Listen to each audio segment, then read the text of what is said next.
Hello everyone. Today is 20th March and the weather here is overcast and gloomy, like my mood today. We are trying to adjust to the new normal. The office space behind the garage used to remain unused in the winter.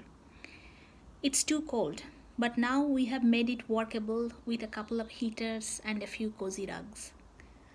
We are among the lucky ones, able to work from home almost seamlessly, have the essentials available. Nearby stores have supplies, and there is no lockdown order yet. But it is not so easy to cope with the social alienation. We are expats, live in a country far away from our homeland. So we don't have much families out here. Friends are social lifelines, and not being able to meet them anytime soon is undoubtedly a gloomy prospect.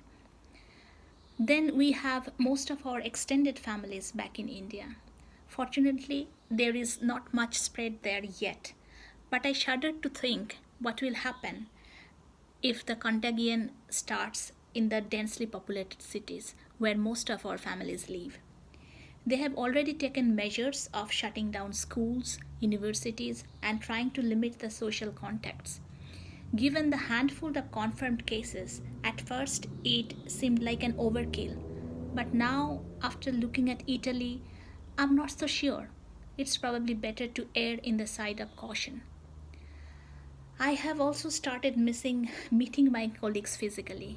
I mean, who knew I loved them so much? From next week onwards, we are going to have virtual fika, the Swedish coffee and chat. It will be different from the usual work meetings over the Skype. We will try to do chit chat and gossip. I will let you know how it goes next week. In fact, I find the concept quite good. So, we have planned to have a virtual fika with our friends back in India on Saturday. See how cultures learn from each other.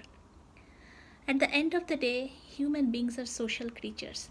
So this social distancing it's going to take its toll. I'm worried sick for my mother. She is 70 and lives alone in India. She comes to visit us every summer, and this year also she was supposed to come here by mid-April. Got her visa and all, but now all those plans are up in the air. What concerns me most is that I won't be able to go there that easily if she falls sick thanks to these international travel bans. But this is likely to continue, and God knows for how long. The fire is still raging through the southern Europe. Italy just went past China for death toll, a record no one wanted to break. Spain and France are also experiencing heavy daily infections and deaths. The apparent stability in the northern Europe looks precarious unless it is contained all over the continent.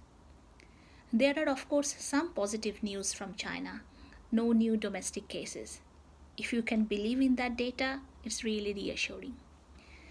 Things looked so very different just a month back. But this probably is not a time to mourn, but to fight.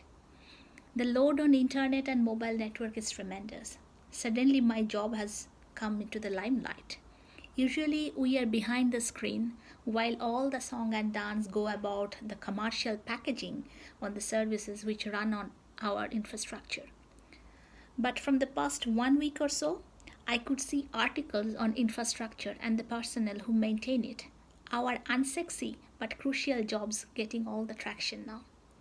Perhaps all changes are not bad then. But the real heroes of the hour are the medics. They are working round the clock and literally dying of exertion and infection. So many nurses are working double, triple shifts for peanut salaries.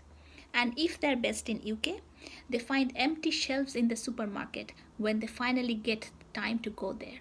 Obsessive and selfish hoarders are beyond shame. I really hope they will be outnumbered by the people who help each other and carry on with their jobs. Science, rigor, and calmness will get us through this mess in near future. Fingers crossed.